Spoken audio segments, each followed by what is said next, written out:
সিফাত। সিফাত, তোমার কোন বাবার স্কুলে নাম কি? পড়ো? আমার বাবার নাম মোহাম্মদ রেজাউল ইসলাম। কোন স্কুলে পড়ো? দত্রাবাদ সরকারি প্রাথমিক বিদ্যালয়।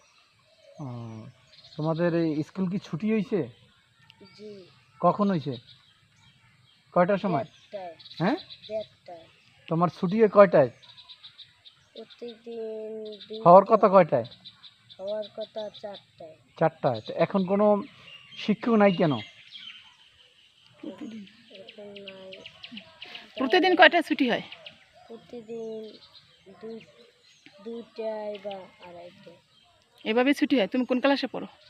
ক্লাস 4র্থ শ্রেণীতে। আচ্ছা, তোমার হেডমাস্টার স্যারের নাম কি? সুলাইমান স্যার। সুলাইমান। আর আচ্ছা, ভিতরে আছে কেউ?